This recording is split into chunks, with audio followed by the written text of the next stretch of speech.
On this week's edition of Weekend Escape, we make the arduous journey to Nanny Falls in Moortown, Portland. Now, after attempting this trip once before, only to be thwarted by some severe rainfall. So when we got to Temple Hall, I had some faith that the rain would stop or that the rain was just happening in Kingston, but we reached border and I have no hope that we're going to actually make it to Nanny Falls, is that the name? Nanny Falls. Because it rain had gone bad.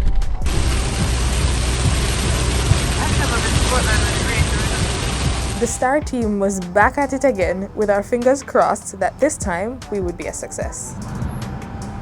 After a near 4-hour journey through hills and valleys, countrysides and towns, we arrived in Moortown to an ominous sign. Nanny Falls is closed temporarily due to renovations of the stairway. Limited access can be given only by the Moortown Council. In my head, all I'm thinking is, then this can't real again.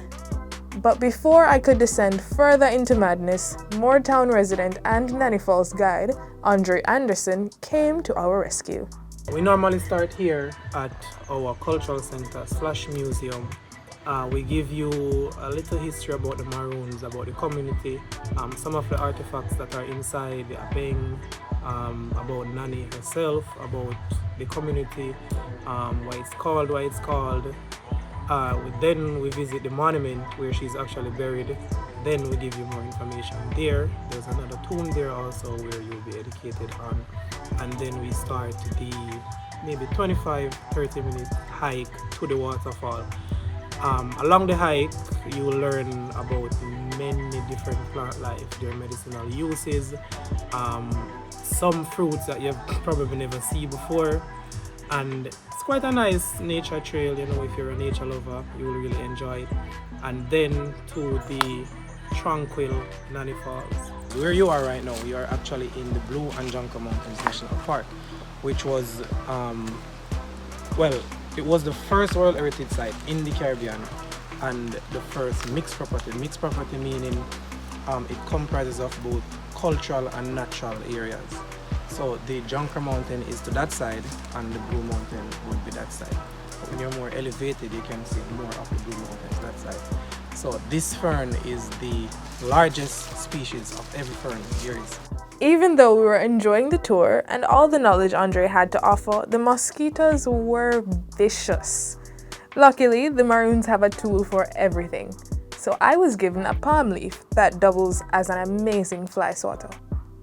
You're not going to really stop and look for them. When you walk, you just use it and just find your fish like this. So this is one of your repellents for today.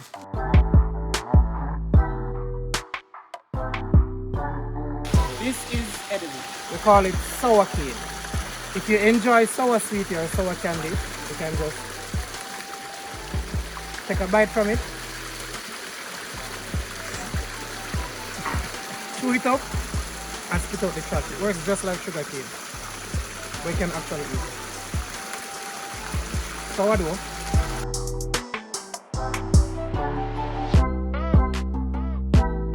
Persons always ask, why is Nanny Falls called Nanny Falls? It's not like Nanny founded it or anything. It was utilized by her as healing waters. It was said that Nanny had supernatural powers. Not that she could be invisible or fly or anything, but she could manipulate plants and certain life, water for example. So whenever the Maroons that would come from war or they're going to war, coming from, she would use the water to bathe them. And if they're not healed, then they're not fit to go to war. Coming back, if you're injured, she would use the water to heal you. No, it doesn't have that property because she was the one that used it for that purpose. But I'm sure when you're going to it, if you're going in, you will feel the difference comparing to probably any other water body that you've been in.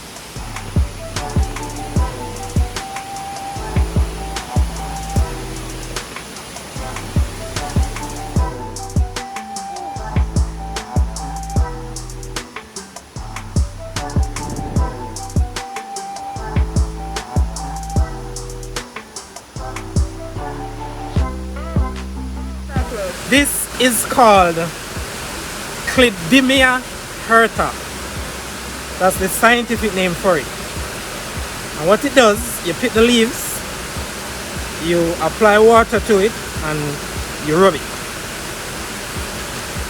Right? It produces sod. Locally, we call it soap bush. But if I tell you the name before, you don't know what I'm going to do.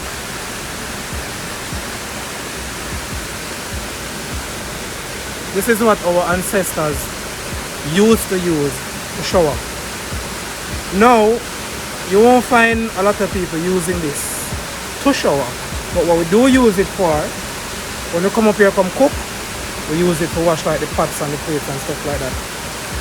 Another fun fact about this, it's a healing property. Hold on. Alright, so if you have a wound, for persons who have diabetes, right?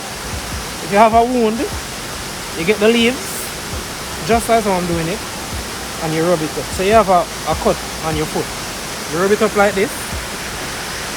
You get a part of it, probably, you know, depending on the size of the wound. You put it on the wound, and you wrap a piece of cloth around it. It helps with the healing process. But persons normally use it for animals. Like if you're at the farm, and your goat have a cut or your cow have a cut or grunish or whatever it is, they use this. It can be used on humans also. I've proven that already, so that's how I know.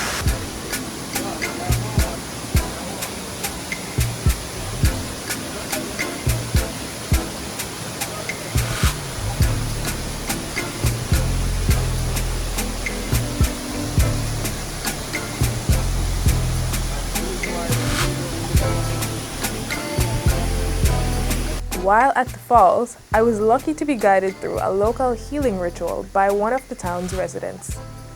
During the ceremony, I was led around the waterfall where, just for a moment, I bared the full brunt of the falling water.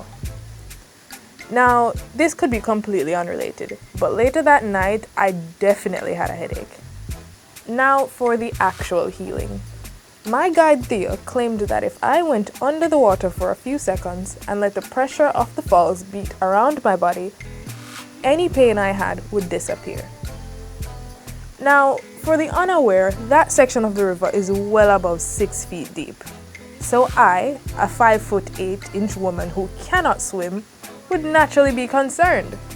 After several demonstrations by Theo and him agreeing to hold my hand, I decided to go for it. And he was right, I felt amazing after. All of the back pains that I had felt before and after the hike were completely gone. Not only were the falls physically healing, they seemingly provided mental healing as well. I came out here recently because my mother just passed, so I wanted to kind of clear my head.